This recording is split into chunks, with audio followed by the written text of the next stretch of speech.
Bonjour à tous, on se retrouve aujourd'hui pour l'épisode numéro 70 du plan d'analyse sur les terres. Et écoutez, pour le moment, tout se passe bien, hein. C'est-à-dire que là, on continue la construction de notre troisième vague en blanc, qui se construit bien sûr par les 5 vagues rouges qu'on voit à l'écran. Et pour le moment, bah, vraiment, tout se passe bien. C'est-à-dire que la petite rétrospective par rapport à la dernière fois, hein, donc c'est-à-dire en date du 11 août, où on voyait un développement en running ou alors en étendu se faire. On avait mis en évidence les TP des 61.8, des 100, des 123, des 161.8.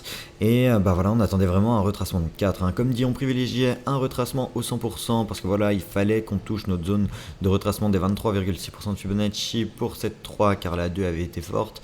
Et bah on sait très bien que ça dérange pas, même si ça mordit un petit peu en dessous, hein, du moment que ça corrèle et que c'est bon, c'est parfait.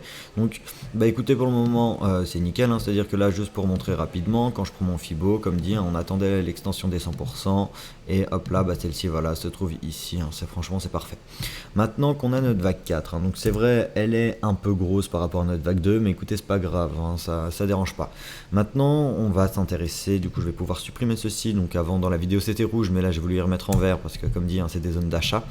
Et maintenant, enfin des zones d'entrée en longue, pardon. Et maintenant ce qu'on va faire, c'est bah, justement calculer les objectifs de cette vague 5 en rose. Alors pour ça, bah ça change pas d'habitude, hein. On prend notre fibo d'extension, on se place en racine. Donc j'ai juste modifié un peu mon bas de 2, hein, je l'ai ravancé un petit peu. Et non, mais dans tous les cas ça change pas grand chose. Et on se place ainsi. Donc bon, là dans cette configuration là, on voit qu'on a déjà touché tous les objectifs qu'on doit attendre pour une vague 5, hein. C'est à dire que notre vague 5 dans la majorité des cas atteint au maximum son objectif des 261,8% de Fibonacci qui se trouve ici en tronqué. Alors malgré tout, certes on pourrait s'arrêter comme ceci, mais je vais pas du tout privilégier un décompte en tronqué. En plus de ça, comme dit, on est dans une 3 en blanc. Alors pour ça, qu'est-ce que je vais faire? Je vais essayer de passer dans des time frames plus petites pour essayer de décompter quelque chose et mettre quelque chose. Bah en fait non, c'est bon en fait, pardon, excusez-moi. Dans tous les cas, on nous fait un plus haut par rapport à notre sommet 3, mais pas par rapport, c'est vrai, à la profondeur de figure en fait qu'on a pour cette 4. Alors bon, écoutez, là ça pourrait tout à fait en fait se terminer comme ceci, hein. Donc c'est à dire qu'avec un sommet de 5 qu'on aurait actuellement, mais pour ça, pour être sûr, entre guillemets, on va essayer de mettre ceci en corrélation avec un sommet de la vague 3. Parce que comme dit, pour les vagues 3, on attend des extensions au minimum au 161,8% de Fibonacci. Et si on remarque que ce niveau-là n'atteint pas une extension des 161,8, alors ça va être entre guillemets difficile d'accepter ceci comme une 3 qui se finit ici. Alors après tout, ça pourrait arriver, bien sûr, ça existe, mais comme dit, sur la chaîne, c'est pas ce qu'on va privilégier. Alors dans ce cas-là, bah, je prends mon Fibo, je me place en racine. Alors attendez, voilà comme ceci, je monte en top de 1, j'étends mon Fibo en bas de 2, et qu'est-ce qu'on voit? On voit qu'on n'a pas encore touché les 100%. Donc terminer une 5 à ce niveau-ci, comme dit, moi j'ai du mal.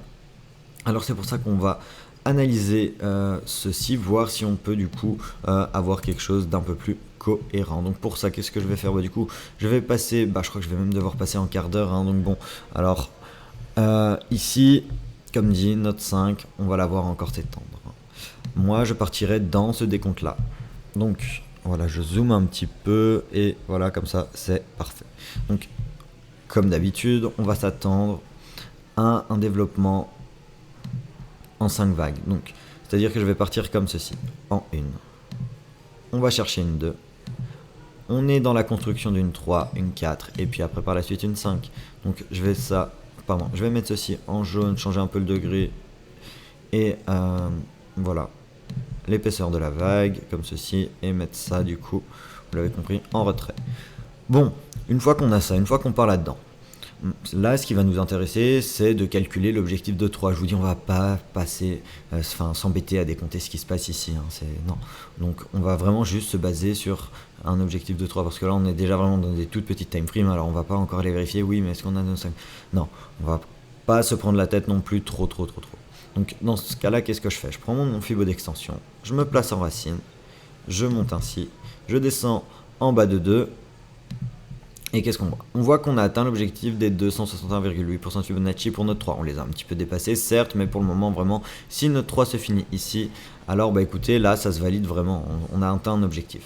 Mais malgré tout, notre 3, elle peut aussi atteindre ses 423,6, donc c'est-à-dire encore monter et atteindre un niveau de prix dans la zone des 3387 dollars. Donc je vais mettre ça en rouge pour vraiment montrer que c'est une zone de revente.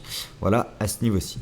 Donc là, comme dit, moi je vais pas analyser ce qui se passe ici, et du coup bah on va voir comment interpréter du coup l'évolution du cours après que la vidéo sera publiée. Donc dans ce cas-là, si quand l'analyse sera publiée, on voit que des bougies descendent, alors comme dit, on va privilégier une faible 4, parce que là, on peut voir que notre 2, hein, elle a été vraiment forte. Hein. On nous a fait presque un double top. Donc voilà, il n'y a pas besoin de prendre de Fibonacci pour montrer que c'est une forte 2, mais par contre, dans le cas où on aurait notre top de 3, là, il faut prendre le Fibo pour voir où irait notre 4. Donc pour ça, ah bah ok, tout là-haut. Donc dans ce cas-là, je prends mon Fibo, je me place ainsi, et comme dit, nous, on va privilégier un retracement, voilà, qui devrait arriver dans cette zone-là. Donc je vais mettre ça en vert pour montrer que c'est une entrée en longue potentielle. Et sinon, au pire des cas, mais comme dit, voilà, si jamais il y a un petit affolement et que le cours bégaye un peu, hein, voilà, on a les 38,2. Mais on privilégie dans ce cas-là la zone des 23,6. Et après, par la suite, on va chercher une extension de la 5 en jaune. Et on va privilégier comme d'habitude les 100, les 161,8 et les 261,8 6 % de Fibonacci d'extension. Mais on va prendre un petit TP de sécu, pourquoi pas soit au 38,2 ou 61,8. Moi j'aime bien les prendre au 61,8 parce que là on voit en plus de ça que ça nous fait un double top. Donc bon voilà, je trouve que c'est assez intéressant de le prendre ici plutôt qu'ici. Et après sinon on va s'attendre. Alors je vais supprimer ceci. Un objectif dans la zone des 100%, donc au 3200, oula, excusez-moi, au 3293 dollars. Après par la suite, on a un objectif majeur à attendre aussi au 161,8 qui se trouve dans les 3352, et enfin dernier objectif qui se trouve dans la zone des 3447 dollars. Donc ça c'est vraiment les niveaux auxquels on pourrait potentiellement s'attendre, comme dit, si notre 3 est bel et bien terminé. Après, vous l'avez compris, si notre 3 va chercher son objectif des 423,6, hein, donc c'est-à-dire que si, on va remontrer ça rapidement, si notre 3, hop là comme ceci, décide de monter tout là-haut, alors on va faire exactement la même chose. On va prendre notre Fibo de retracement, voilà, on se place au top théorique, on redescend, on place un bas de 4 au 23,6, on va chercher une extension de 5, et puis là on va juste voir pour montrer que ça va juste tout simplement nous ramener les Fibos un peu plus haut, hein, donc c'est à dire que les Fibos eux ne changent pas, hein, peu importe les niveaux de prix, et là bah, c'est juste le prix en fait tout simplement qui va augmenter, et là on voit tout simplement que l'objectif maximum auquel on pourrait s'attendre si notre 3 va chercher c'est 423,6 est l'objectif des 3537 dollars. Alors bon, malgré tout ça, il me semble qu'on reste encore entre guillemets en tronqué pour une 3, donc c'est-à-dire pour une 3 qui ne va pas chercher ses 161,8% de Fibonacci. Donc c'est-à-dire que là, on va regarder ça tout de suite, hein, mais quand on prend notre Fibo, donc quand je parle de la 3, hein, bien sûr, je parle de cette 3 là, voilà comme ceci, et donc quand on prend notre Fibo, hop là, on se place en racine, on monte, puis on étend, et qu'est-ce qu'on voit? On voit que les 161,8% de Fibonacci se trouvent aux 4000 dollars. Alors bon, on va voir vraiment comment ça va se développer. Malgré tout, en ce qui concerne les petites vagues jaunes, c'est ce qu'on devrait attendre théoriquement. Mais après voilà, peut-être qu'on va connaître une extension pour aller chercher un objectif de 3, comme dit qu'on attend au 161,8% de Fibonacci, comme à chaque fois dit minimum.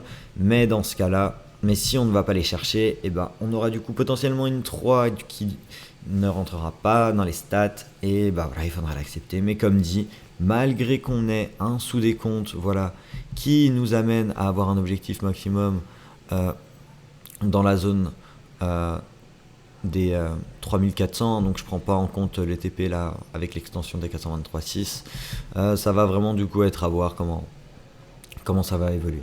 En plus de ça, comme dit, donc là pour les vagues, en fait, excusez-moi. Donc là en fait pour les vagues blanches, comme dit là, on va attendre voir comment va se développer en fait voilà, cette affaire-là. Et si jamais du coup on est encore, bah, comme dit, dans les développements d'une grosse vague B1, donc c'est-à-dire qu'on pourrait encore s'attendre à des nouveaux plus bas.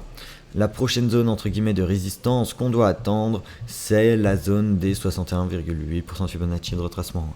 Donc je vais même, excusez-moi, c'est mal placé, voilà, me mettre comme ceci. Donc dans ce cas-là, on voit qu'on ne les a pas encore touchés, hein. Donc ça pourrait du coup peut-être coller avec un de nos objectifs de 5 ici, et peut-être que voilà, je me serais trompé dans le tout décompte, mais bon, il faudra vraiment du coup rester bien vif à cette zone là, hein, donc des 0,618 aux alentours des bah voilà 3300 et 3400 3450 dollars, parce que vraiment je pense que ça va peut-être pas mal résister à ce niveau-ci, hein. Et du coup, est-ce qu'on pourrait valider un sommet de B ici? Moi, comme dit, j'aurais un peu de mal, hein, parce que je m'attends vraiment à qu'on touche les 61,8. Alors ça, bah vraiment, on verra bien sûr, avec le développement qu'on devrait théoriquement attendre là, bah tout bientôt, hein, en ce qui concerne vraiment les vagues rouges et jaunes. Donc voilà. Après, en termes bah, de changement de plan, donc c'est-à-dire quand il faudra potentiellement remettre à jour le plan, c'est si on vient péter ce bas de 4, comme dit, en rouge, hein. Donc je vais remettre ça en évidence, et ceci, bah, je vais carrément y mettre voilà, en retrait. Donc vraiment, si on vient péter notre bas de 4 ici, hein, qu'on a eu en fin de construction en flat, bah tout simplement, voilà, on réadaptera le décompte, et c'est pas grave. Mais voilà, du coup, voilà, je voulais rapidement revenir sur l'analyse bah, voilà, qui avait été publiée il y a quelques jours, et maintenant, on n'a plus qu'à laisser faire. Bon, bah merci à ceux qui sont restés jusqu'à la fin, et ciao.